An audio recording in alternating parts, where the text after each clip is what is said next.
तो गाइज आज हमारे टॉपिक का नाम है जो हम पढ़ने वाले हैं क्लेमाइडियल कंजक्टिवाइटिस। ये बहुत ही इंपॉर्टेंट है, इसमें ट्रैकोमा पे हमारे पास लॉन्ग क्वेश्चन आता है। तो सबसे पहले से स्टार्ट करने से पहले हमें दो चीज पता होनी चाहिए, वो ये है कि नॉर्मली भी अगर ऑप्थेल्मिक कोई भी टॉपिक है उसके पास साथ साइंस हमें सिम्टम्स जो है हमारे हमें आइडिया होना चाहिए कि यार ये पोर्शन अफेक्ट होता है तो ऐसे ऐसे कुछ कुछ सिम्टम्स आते हैं, ताकि कोई भी क्वेश्चन अगर हो और तुम्हें कुछ ना आता हो तो एटलीस्ट तुम्हें ये 4-5 चीजें पता होंगी। तो सबसे पहले हमारे पास कंजक्टाइवा होता है सबसे बाहर। उसमें हमारे पास कोई भी अगर इन्फेक्शन होता है, देखो सबसे बाहर की लेयर है ना, तो उसमें हमें फॉरेन बॉडी सेंसेशन आएगा जिसकी वजह से रिफ्लेक्स में लैक्राइमेशन होगा, इचिंग होगी और ग्रिटी फीलिंग आएगी। डिस्चार्ज डिपेंड करता है कि अफेक्टिंग एजेंट कौन सा है। फॉर एग्जाम्पल अगर नॉर्मली वायरल इन्फेक्शन होता है तो वाटरी डिस्चार्ज आता है, बैक्टीरियल होता है तो म्यूकोपिरुलेंट आता है, और अगर जैसे गोनोरिया वगैरह इफेक्ट करते हैं तो हमारा प्रॉपर पिरुलेंट डिस्चार्ज आता है। ठीक है, ये तुम्हें 5-7 फीचर पता होगा कंजक्टाइवा के। ऐसे ही कॉर्निया के ये कुछ हैं, ये मैं आगे बताऊंगी, और कुछ ये यूविया के हैं, वो ट्रिक से तुम लोग याद कर लेना। हमारा टॉपिक अभी ट्रैकोमा है तो हम कंजक्टाइवा तक ही पढ़ेंगे। उसमें एक चीज हमें याद रखनी है, जब भी कोई भी इन्फेक्शन होगा तो दो तरीके की रिएक्शन होगी, एक होती है फॉलिकुलर, एक होती है पैपिलरी। ठीक है, तो पैपिलरी रिएक्शन में क्या होता है, हमारे पास जो एपिथेलियम है उसकी हाइपरप्लेजिया हो जाती है, सेंटर में एक ब्लड वेसल होती है, और जब भी पैपिला हमारे मोर देन 1 mm हो जाएंगे तो वो जाइंट पैपिला बन जाती है। ठीक है, फिर उसके बाद हमारे पास एक और रिएक्शन होती है, दैट इज फॉलिकुलर रिएक्शन। उसमें क्या होता है, हमारे पास जो लिम्फॉइड लेयर होती है, एक एडेनॉइड लेयर होती है, राइट, उसमें हमारे पास लिम्फोसाइट्स होते हैं, तो उन सेल्स का हमारे पास हाइपरप्लेजिया हो जाता है, हाइपरट्रोफी हो जाता है। और नॉर्मली ये क्या होता है, नियोनेट्स में नहीं दिखाई देती फॉलिकुलर रिएक्शन। क्यों? क्योंकि बच्चों में अभी वो एडेनॉइड लेयर ठीक से नहीं बनी होती है, तो नियोनेट्स में वो रिएक्शन दिखाई नहीं देती है। अब ये दो रिएक्शन होती है आंखों में, कहीं पे पैपिलरी होगी, कहीं पे फॉलिकुलर होगी, कहीं पे दोनों का कंबाइंड होगा। तो ये जो जो जो जो इन्फेक्टिव एजेंट है हमारा, जैसे बैक्टीरिया है, वायरल है, तो उस बेसिस पे ये डिफर करेगा। तो तुम्हें ये पता होना चाहिए कि यार कंजक्टाइवा में अगर इन्फेक्शन हो रहा है तो दो रिएक्शंस होती है नॉर्मली। अब इसमें कौन सी है वो हम आगे देखेंगे। तो हम अब अपने लॉन्ग क्वेश्चन की बात कर लेते हैं। हमारे पास ट्रैकोमा है। ट्रैकोमा क्या होता है, एक क्रोनिक इन्फेक्शन होता है, उसमें हमारी कॉर्निया और कंजक्टाइवा दोनों इन्वॉल्व होती है, तो हम उसको क्या कहते हैं, क्रोनिक केरेटो कंजक्टिवाइटिस। ठीक है, अब इसमें क्या होता है, ये एक तो इंपॉर्टेंट चीज ये की होती है कंटेजियस। ठीक है, तो इस वजह से जब हम इसका ट्रीटमेंट पढ़ेंगे तो it is important to explain कि हाँ हम उसका प्रिवेंशन भी करते हैं, क्योंकि एक तो कंटेजियस होती है, दूसरा ये इरिवर्सिबल ब्लाइंडनेस करती है अगर ये कॉज करे एक बार इन्फेक्शन। ठीक है, और ये प्रिवेंटेबल भी होती है, तो that is world's leading cause of preventable and irreversible blindness, है ना। बच्चों में कॉमन होती है, कंटेजियस है तो बायलेटरल होती है। ये कुछ चीजें तुम्हें पता होनी चाहिए कि इसमें होता है। हमारे पास इसकी एटियोलॉजी में क्या आता है, जो इन्फेक्टिव एजेंट होता है वो क्लेमाइडिया ट्रैकोमैटिस होता है। अच्छा, इस एजेंट की एक खास बात ये है कि ये ना तो प्रॉपर एक बैक्टीरिया है, ना ये एक वायरस है प्रॉपर, ये बीच में कहीं लटक जाता है। ठीक है, तो बीच में कहीं लटक जाने का क्या मतलब है, देखो ये अपनी एनर्जी खुद नहीं बनाता, दूसरों से लेता है, सेल्स के अंदर रहता है, ऑब्लिगेट इंट्रासेलुलर होता है ये। ठीक है, और इसीलिए हमारी जो नॉर्मल मेडिसिन है वो इस पे एक्ट नहीं करती, इसलिए हम इसमें एजिथ्रोमाइसिन मेनली देते हैं।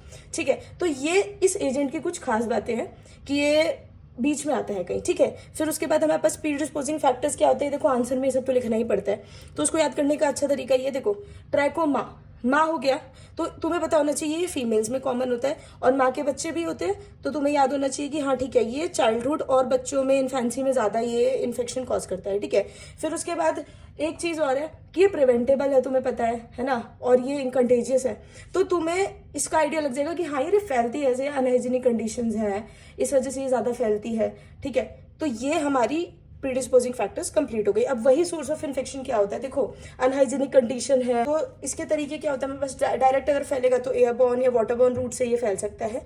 हमारे जो ऑक्यूलर सिक्रीशंस होते हैं मेनली, जो कंजक्टाइवल डिस्चार्ज होते हैं अफेक्टेड पर्सन के, वो मेन सोर्स ऑफ इन्फेक्शन इसका होता है, तो उसमें ये वेक्टर ट्रांसमिशन हो सकता है, मटेरियल ट्रांसमिशन हो सकता है, तो ये सब तुम आंसर में लिख देना अपने, है ना, लॉन्ग क्वेश्चन आता है तो।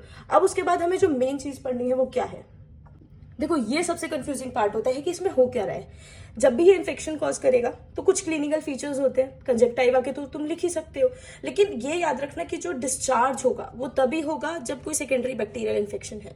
अगर सेकेंडरी बैक्टीरियल इन्फेक्शन नहीं है तो वो नॉर्मल जो तुम्हारे कंजक्टाइवा के साइंस एंड सिम्टम्स में मैंने तुमको थोड़ा बहुत बताया था कि फॉरेन बॉडी सेंसेशन होगा, इचिंग होगी, ये सब तुम्हारे नॉर्मल फीचर्स हैं। उसके बाद हमारे पास साइंस आते हैं, हम उसको 2 फेजेस में डिवाइड करते हैं, दैट इज एक्टिव इन्फ्लेमेशन और एक तुम्हारी इनएक्टिव होती है। तो एक्टिव में क्या होता है, देखो तो मेन जो हमें आइडिया होना चाहिए वो चीज क्या होना चाहिए कि यार कंजक्टाइवा में क्या हो रहा है। कंजक्टाइवा में कॉमन सेंस की बात है, कहीं पे भी इन्फेक्शन होगा तो ऑब्वियसली कंजेशन होगी, हाइपरीमिया होगा, है ना। लेकिन मेन चीज है कि फॉलिकल्स बन जाते हैं, इसमें फॉलिकुलर रिएक्शन होती है और पैपिलरी दोनों साथ में होती है। मैंने तुम्हें बताया था कि फॉलिकुलर रिएक्शन में क्या क्या होता है पीछे। अब इसमें हमारे पास जो फॉलिकल्स डेवलप होते हैं वो मेनली हमारे पास अपर पैल्पेब्रल कंजक्टाइवा पे डेवलप होते हैं, ऊपर की साइड, और इनको हम सैगोग्रेन लाइक फॉलिकल्स भी कहते हैं।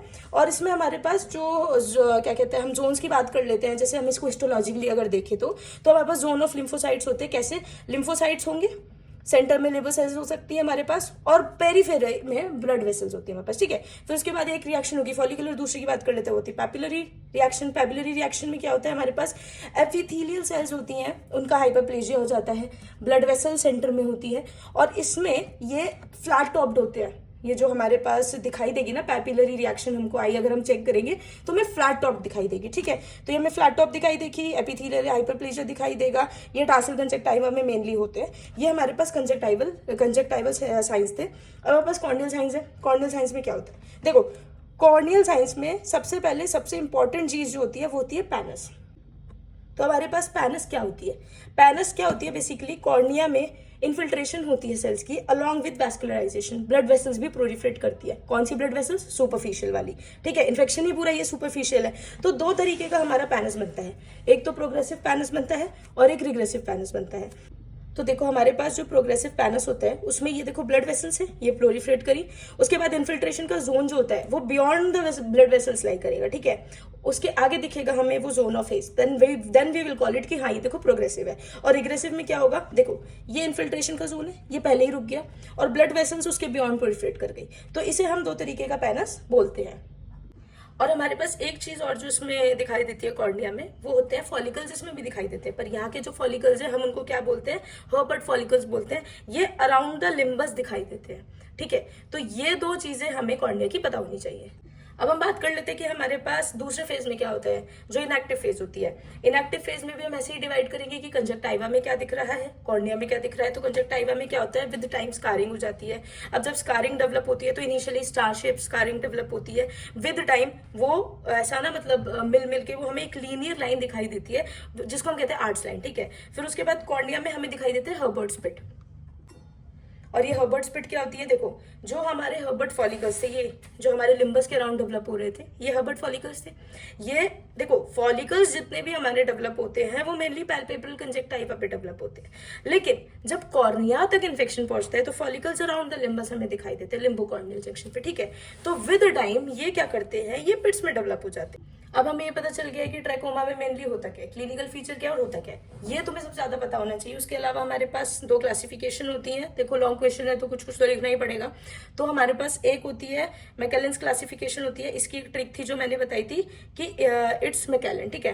तो आई से तुम्हें पता होना चाहिए कि इन्फिल्ट्रेशन की स्टेज आती है, सेकेंड में क्या होती है, टी से हमारे पास ट्रैकोमा स्टैब्लिश हो जाता है, उसके बाद एस से स्टेज ऑफ स्कैरिंग आती है और एक एस से स्टेज ऑफ सीक्वल आती है। WHO ने इसकी एक क्लासिफिकेशन दी थी, फिस्टो क्लासिफिकेशन दी थी। तो उसमें हमारे पास क्या होता है, सबसे पहली एफ से हमारे पास फॉलिकुलर रिएक्शन होती है, इन्फ्लेमेशन होती है। ये हम कैसे पता लगाएंगे, एटलीस्ट 5 और मोर फॉलिकल्स प्रेजेंट होने चाहिए अपर टार्सल कंजक्टाइवा पे। मैंने तुम्हें कहा था फॉलिकल्स अपर टार्सल पे ही डेवलप होते हैं, तो एटलीस्ट 5 और मोर होने चाहिए। उसके अलावा आई से हमारे पास इन्फ्लेमेशन बहुत ज्यादा जब हो जाती है तो इन्फ्लेमेशन इंटेंस हम बोल देते हैं। फिर विद टाइम वहाँ पे स्कारिंग हो जाती है, तो that is your third stage. फिर उसके बाद वहाँ पे क्या होता है कि एक ना इसका कॉम्प्लिकेशन होता है ट्राइकियासिस, तो उसमें क्या होता है आईलैश जो होता है इनवर्ट टर्न हो जाती है और आईबॉल को रब करने लग जाती है, तो हम उसको ट्राइकियासिस बोलते हैं। फिर विद टाइम वहाँ पे ओपेसिटी डेवलप हो जाती है तो हम उसे कॉर्नियल ओपेसिटी बोल देते हैं।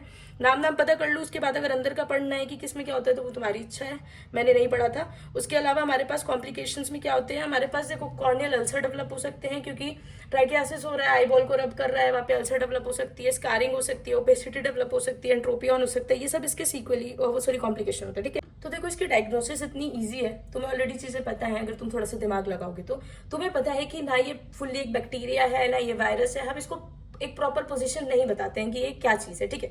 तो ये बीच का हम बोलते हैं कि कुछ ऑर्गेनिज्म है। तो उसके लिए हम क्या कर सकते हैं, देखो एक तो हमारे पास लेबोरेटरी डायग्नोसिस में हमारे पास बैक्टीरिया, समझो तो ऑब्वियसली बैक्टीरिया है तो तुम स्टेन नहीं करोगे, तो हम जिनसे स्टेन कर सकते हैं, ठीक है। उसके वायरस लाइक फीचर्स है और ऑब्लिगेट इंटरसेलुलर ऑर्गेनिज्म भी है, तो हम उसको सेल कल्चर में McCoy cell culture cell lines में हम उसको कल्चर कर सकते हैं, ठीक है। फिर उसके बाद पीसीआर कर सकते हैं, बहुत सारे इसके एजेंट्स होते हैं, तो सेरोटाइपिंग कर सकते हैं, एलाइजा कर सकते हैं।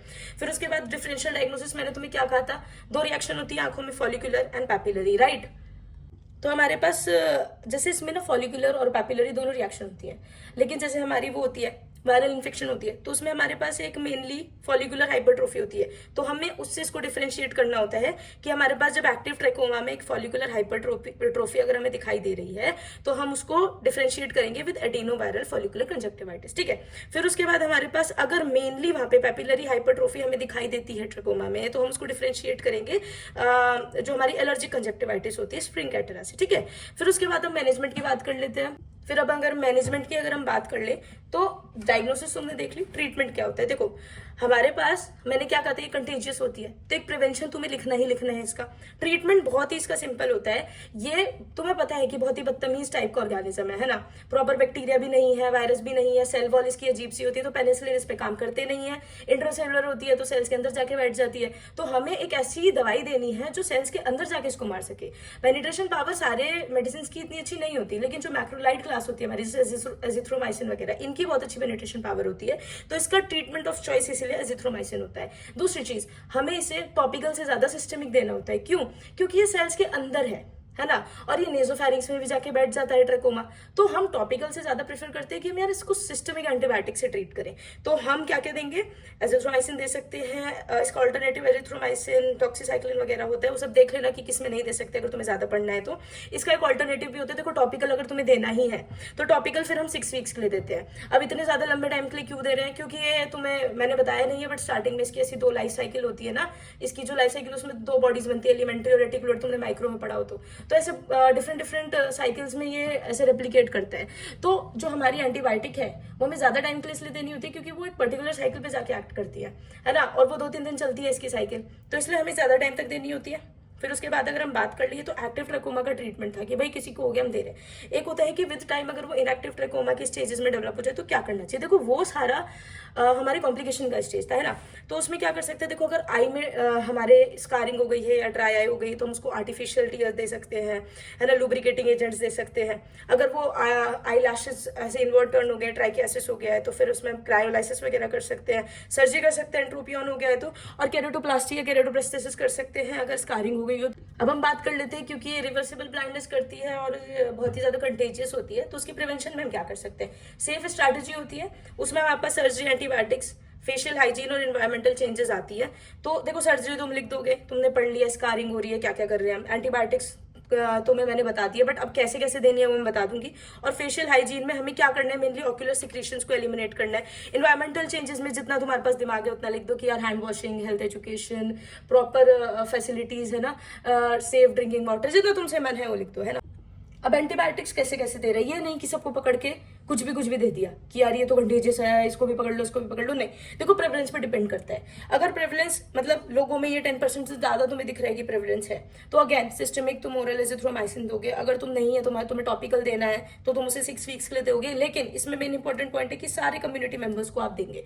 लेकिन अगर प्रेवलेंस कम है, 5 to 10% है, तो खाली फैमिली मेंबर्स को देंगे, और अगर लेस देन 5% प्रेवलेंस है तो खाली जो हमारे पेशेंट है उनको देंगे हम।